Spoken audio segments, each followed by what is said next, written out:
Welcome to my channel where we question everything. Today's topic is military affairs, and we're going to review the Russian special military operation in Ukraine. Well, we have seen the recent withdrawal from the Russians military from Kherson.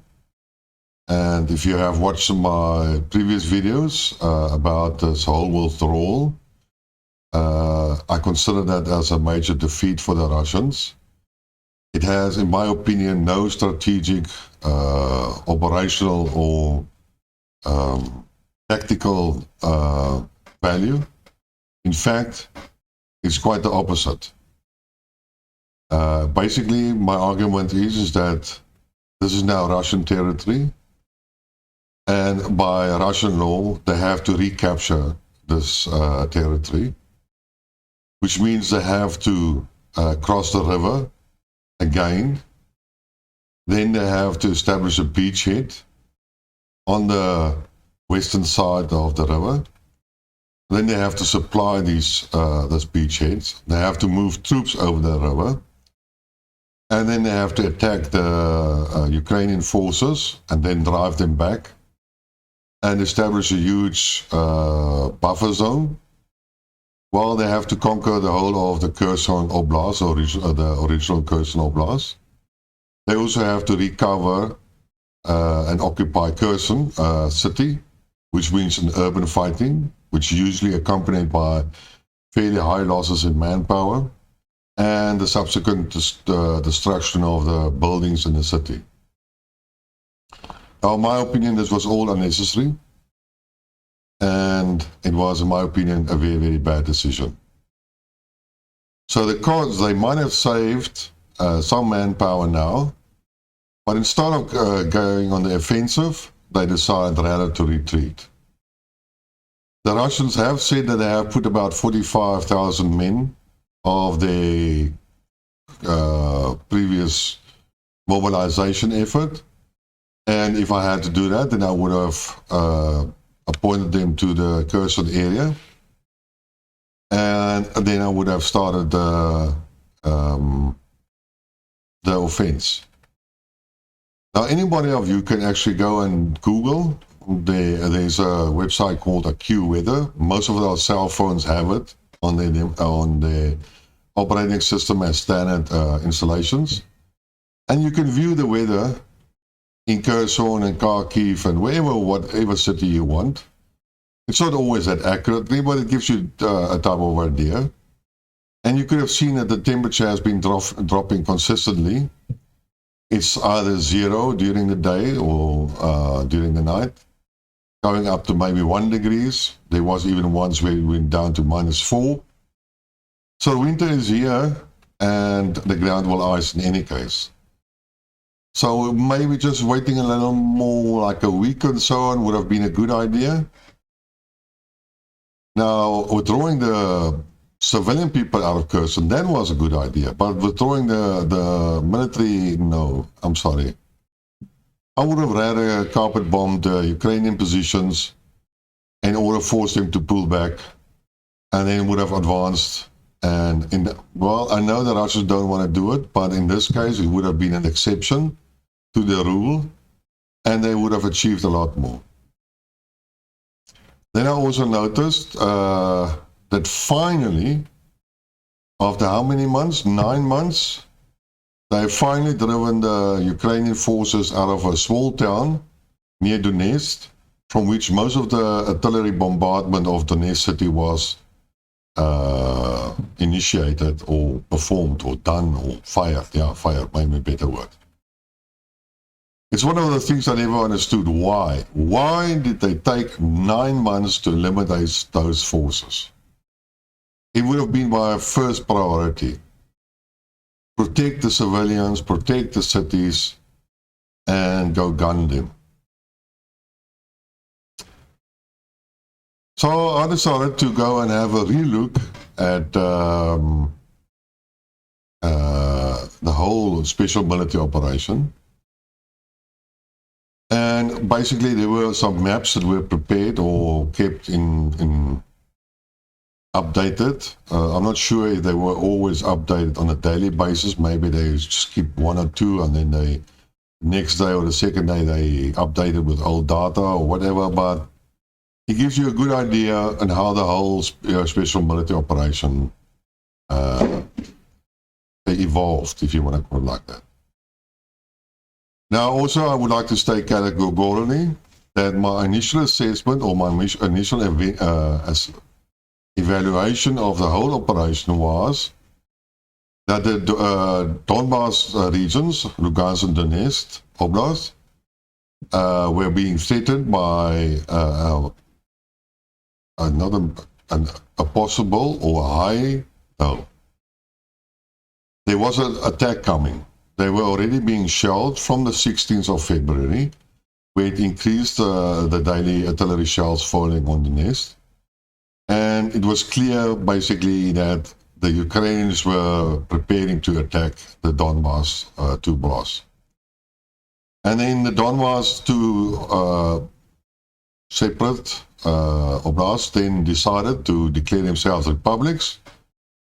Russia basically acknowledged the existence and the legitimacy, and then they requested Russia for military assistance, and then Russia approved it and sent the necessary support structures or support personnel, army personnel and detachments to the Donbass in order to protect them. But it's also understood or thought that this was a special military operation in assisting the two republics, and that the two republics' militia will still remain in command and decide on what is important and what strategies must be followed. And basically the Russians will only provide artillery and backup and logistical and support like that. Yes, the forces would have been a little bit involved, but mainly the Donbass militia would have done it. And that is basically how I kept the narrative, because you see it only piece by piece, daily by daily, and you forget what is happening before that. And now with the Kherson fiasco, in my opinion, I've decided to actually go back and go look how the special military operation has developed. And what I did is I took the daily reports or the daily map changes for Strategy for War website, and I made a time-lapse video out of it, which I now would like to play to you. And then you can see for yourself how the special military operation has developed, and if the strategy that the Russians have employed makes any sense for you. Because, I'm sorry, I cannot find what did the Russians try to achieve.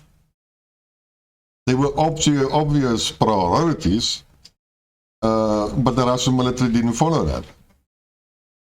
The biggest, there were, I will discuss it as the video plays, hopefully you can understand it.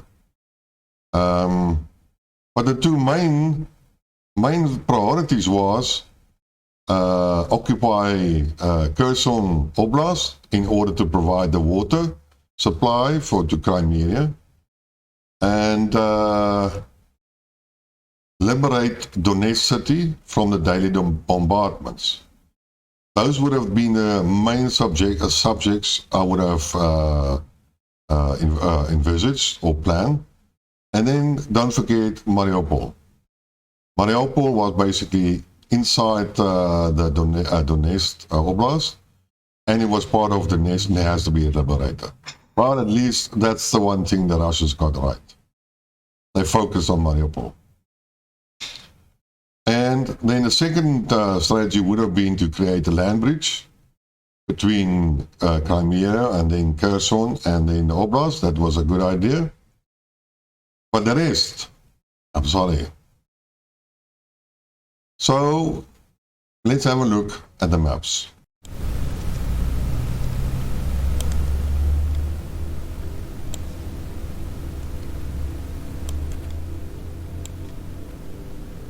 As you can see, the bottom part is basically the days. This map started off in February.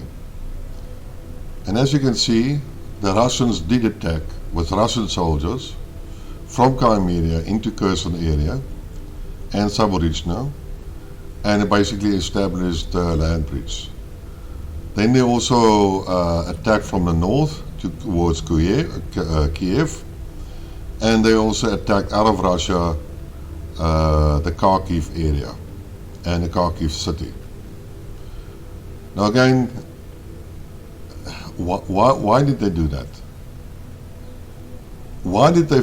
I can understand the southern part, the Kherson area. I can understand the land bridge. I can understand Mariupol. I can understand if it's a tactical, it's a not a deviation or a mock type of attack on Kiev. I can understand that.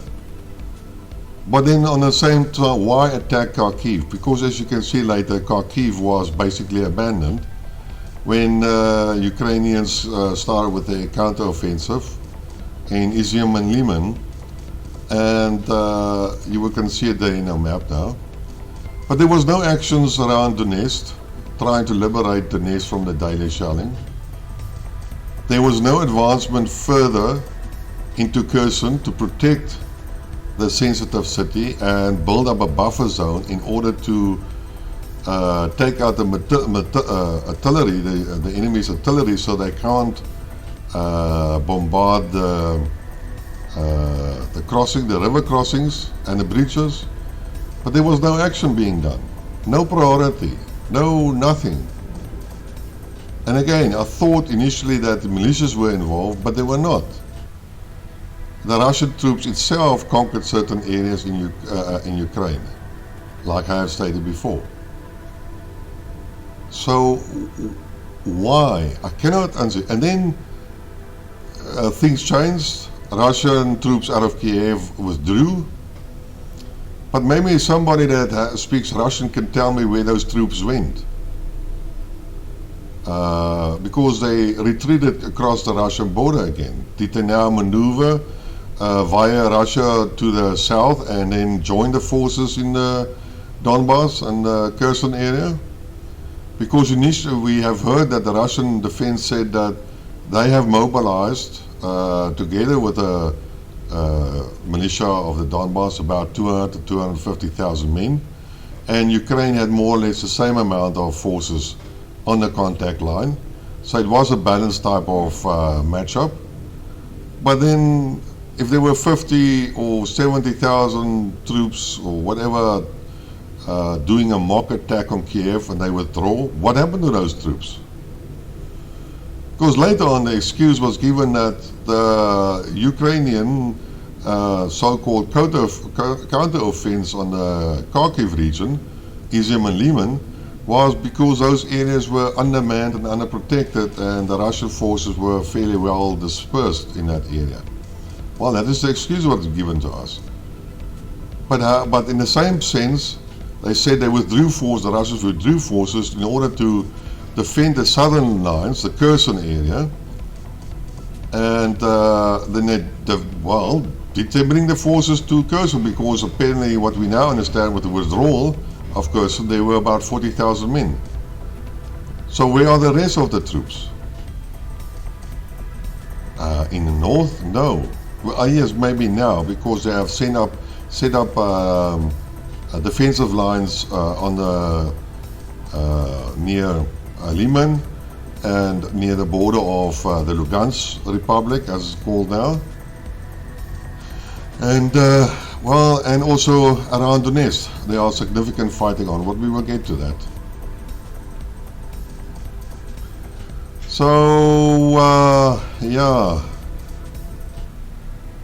so we're now basically in July. You can see nothing much is happening. There are some battles and bombardments on the contact lines. The Russians probably now has decided to go into a fight of attrition, and they were bombarding the Ukrainian type of troops formations, etc. and etc. And Well, effectively, this is how the situation remained for a couple of months until we had the Kherson offensive. No, the Kharkiv offensive of the Ukrainian. Sorry.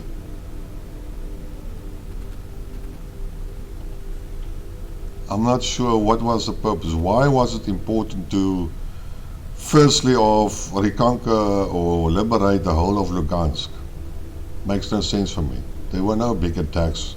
There were no critical items. Donetsk City was a critical item. Mariupol was a critical item. The expansion of the Kherson region and the Kherson Oblast was important.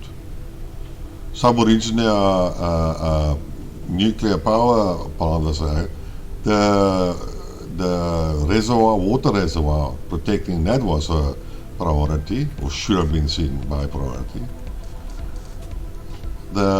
Basically the water supply to Crimea was important. I can understand all of that. But why attack from the north?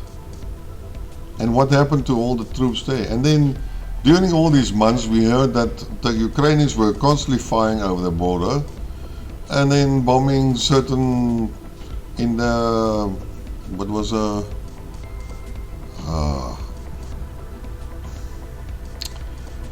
famous type of city, what was it called? It starts with a B. Come on, man, I can't remember now the word. And that was in the north. And basically it was constantly being bombarded, and some civilians were killed. But was it defended? No. So again, where went all the Russian troops? Maybe some Russian commentator or expert can tell me that. Because I can see them nowhere. They were not in the Liman area.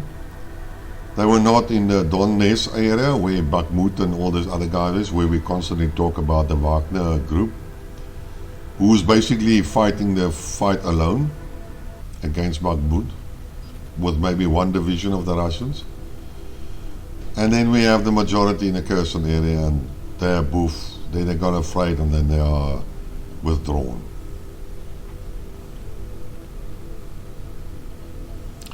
Well, where are we now? We are now in August. See any changes?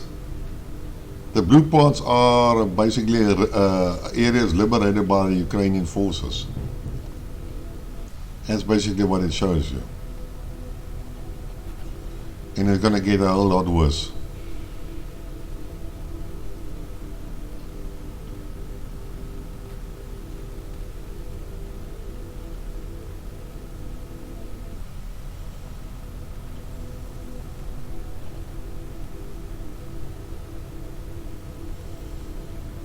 Very little progress on the contact lines.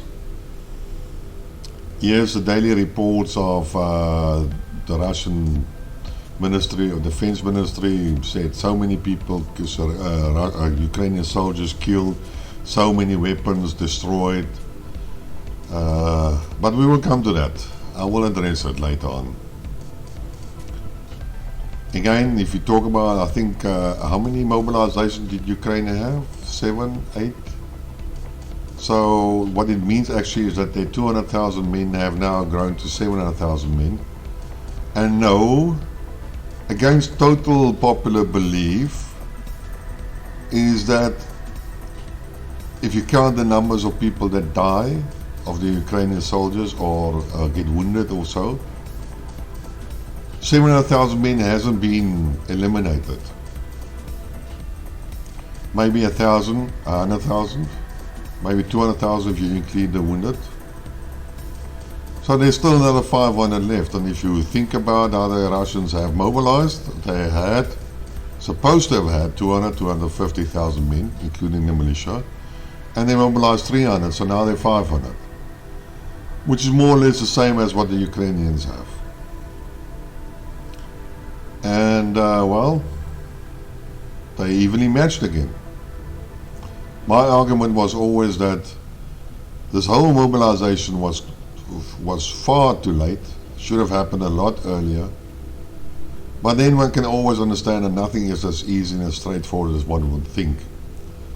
One of the things I could imagine or use as an excuse is that first two republics had to do a referendum.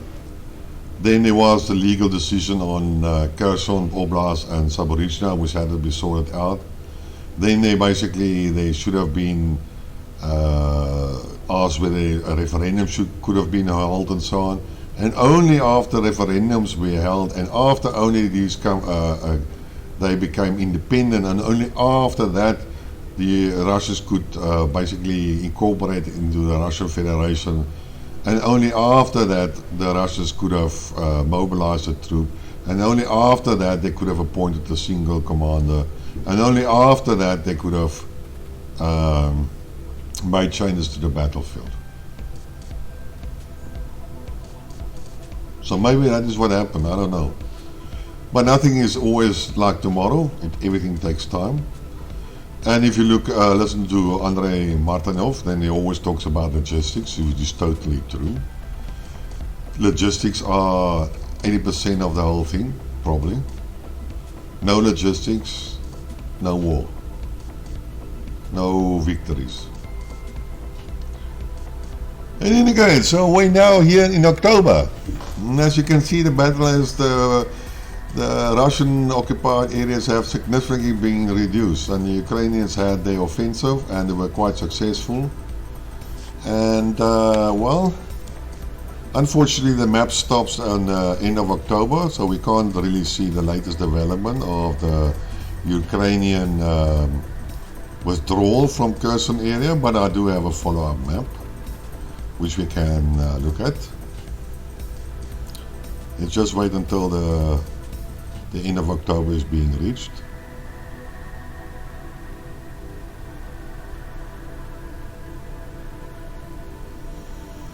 And it doesn't look too good.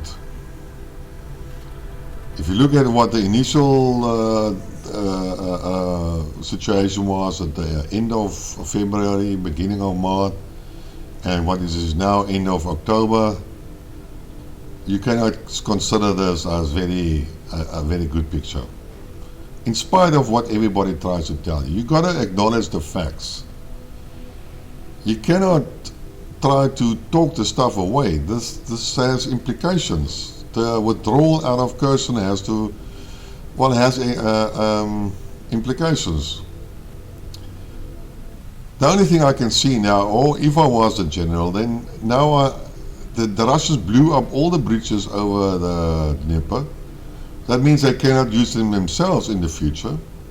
So if they want to do a counter-attack and recover Kherson city, then either they're going to expose themselves to major artillery fire, unless they're bombarded by aviation long time before the time, or they're going north via the Zaporizhzhia Oblast and make a huge U-turn and then cut off the supply lines finally in the Nikolai Oblast and first occupy Nikolaev, and then from there on move backwards to the Kherson Oblast and then try to recover Kherson city. And maybe from there on they can forward and go to Odessa and finally conquer Odessa. But there are so many other rumors, like Jack Sullivan went to Kiev and wants to go negotiations to be started, and other politicians, Western politicians start to talk about negotiations, and Russia well, how is Putin going to react? Because at the end of the day, part of Russia is occupied by Ukrainians. You cannot argue against that. And those areas have to be liberated. So Putin is in no stage to negotiate unless he can negotiate the withdrawal of the Ukrainian forces from Kherson city. And I believe that's a no-no. It's going to be very difficult to negotiate that. But, well, we have to see.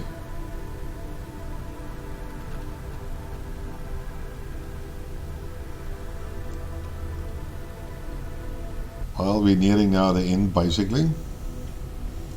Unfortunately, the more information is presented on the map, the longer it takes for it to render. And that's why you can see it's all the reflashing of the areas and etc. etc. It's quite CPU intensive for these maps to be generated.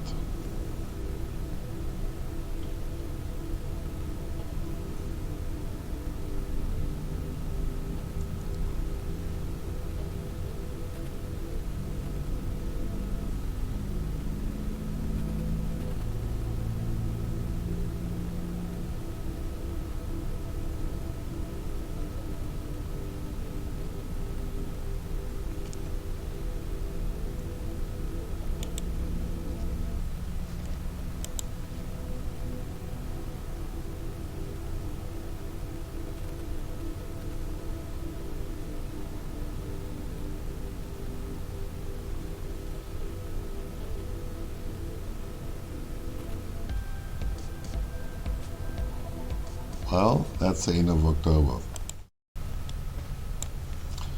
Here we have a map, basically, of how the Ukrainian forces are currently distributed or positioned in the Kherson area. This is Ukrainian produced map, so they have more access to the information, and you will see less Russian information because they don't have access to that. But it shows you already that the Russians have withdrawn and that the Ukrainian forces have moved up. And here we have basically the force distribution in the Donetsk area and Lyman, more or less. And you can see there's a lot of forces concentrated in this area, basically on both sides of the contact line.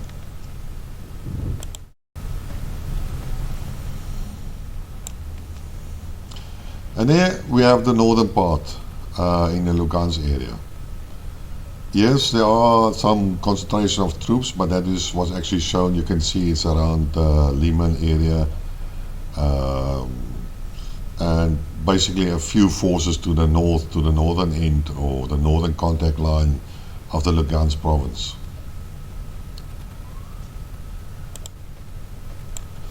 Here we have the map of what do you call it, the Kherson area and Crimea, and basically the red ones are where the the Ukrainians are reporting that there are some bombardment taking place, artillery fire, precision ammunition, precision missiles, etc., etc., etc. And the blue ones also show what the Ukrainian forces have done. Not much is currently happening around Kherson. And here we have another map, basically around the Donetsk. You can see there's a lot more action going on, a lot of bombardment by the Russians on the Ukrainian forces.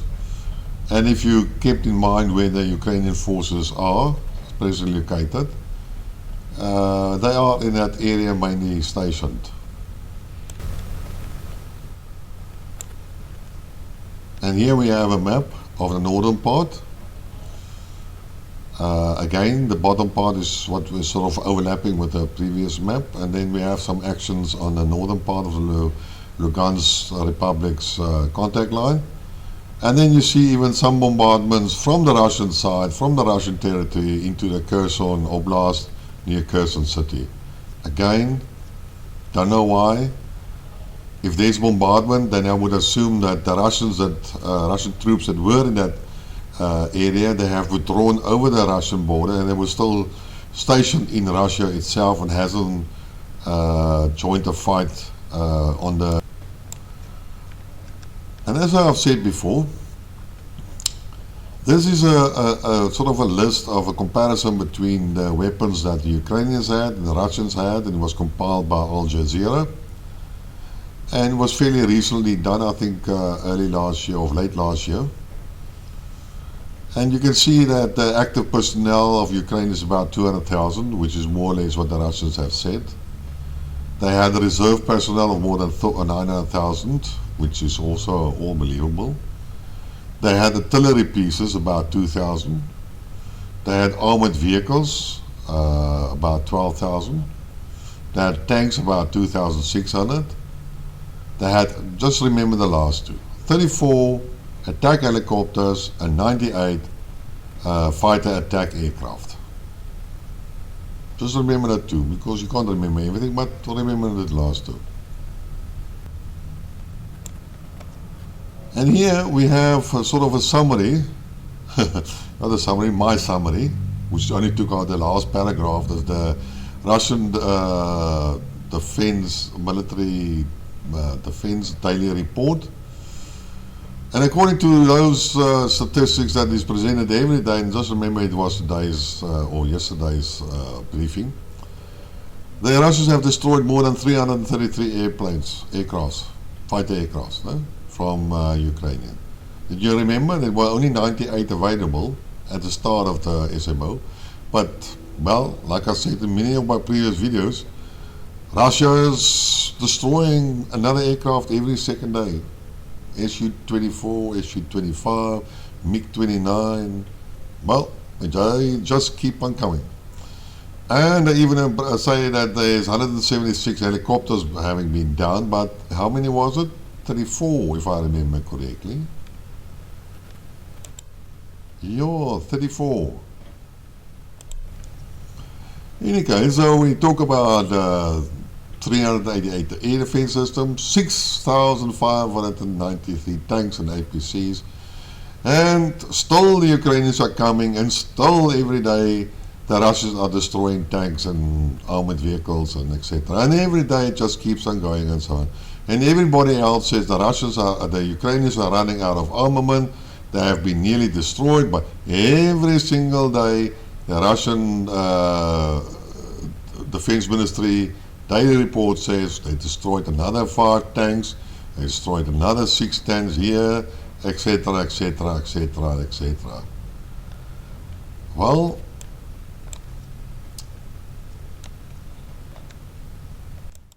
who's lying? Something doesn't make sense. Something doesn't work out. But pro-Russian people are always saying that the West is lying, and the West is over-exaggerating, and the West are living in a dream world and not living in the reality, and that they are living in the reality. Well, I'm still pro-Russian, so it's not that I'm voting for the other side, but you got to give them a little bit real. You got to, I would say, see the facts on the ground, acknowledge the changes. If I look at this whole 9 months worth of military action and what the Russians have achieved, then it's not what we all are saying. The Russians haven't moved forward. They haven't prepared the necessary buffer zones. They haven't had their necessary, basically, priorities set right. They have done a tactical, because of their decision, they believed they had to withdraw out of Kherson, then made a huge tactical blunder by withdrawing those forces, instead of opting for other methods.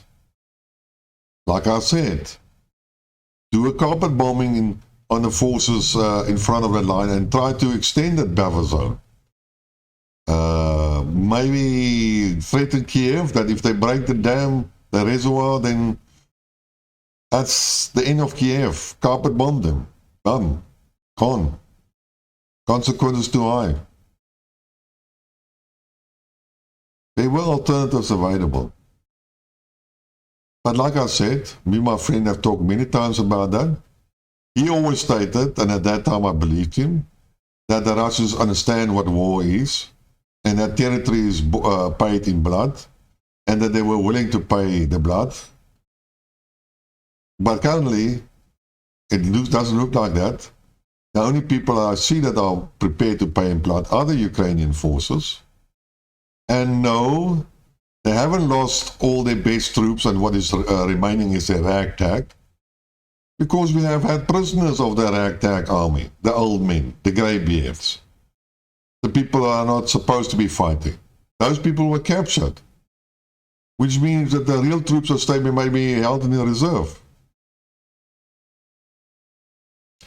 Like I said, I'm not a general, I'm an armchair general. I am not sure what the Russians are planning, but if I had to look at it, this SMO from a strategic, tactical, and there's the other one that Andre always likes to go, operational perspective, then unfortunately it makes no sense for me. Again, maybe you as a Russian viewer who can read the language, that can tell us what happened, where are the troops that withdrew from Kiev, why wasn't Kherson properly protected and a buffer zone was established, why was Donetsk city not liberated from the daily bombardments?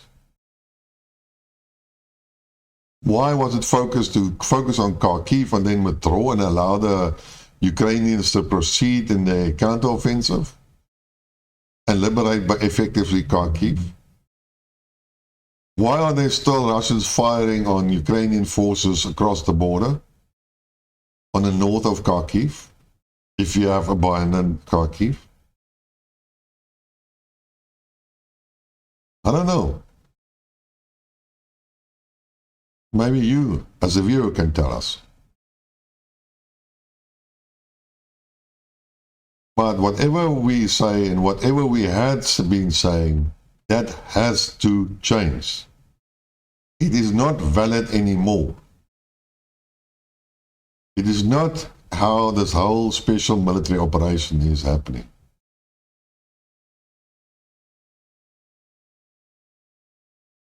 If you do the math, you have to consider that Russia must win this war. It is in their constitution written that they have to recover the Russian territory. They are the bigger forces. The Ukrainians are begging for arms. They are not getting everything that they want, but they're getting enough based on the assessment that the Americans are saying. And as I pointed out in previous videos, the Americans are providing regularly armament every week or second week. They have just announced, I think last week, for another $400 million military package. Every week or second week. You can't say in 14 days, about 10 days or so. And then we're not talking even about the countries in Europe itself. Yes, I know about Italy, and so forth and so forth. But that's another story. So please, people, rethink your what you know. So replay this map. Nothing is happening. Nothing happened. And what it was at the beginning and what it is now is a huge difference. Well, that's my story for today. I hope you like what you saw and heard. Well, you didn't probably like what you heard, because it goes against your grain, but please subscribe to the channel, spread the word, provide it, share it with your friends, and until next time, cheers.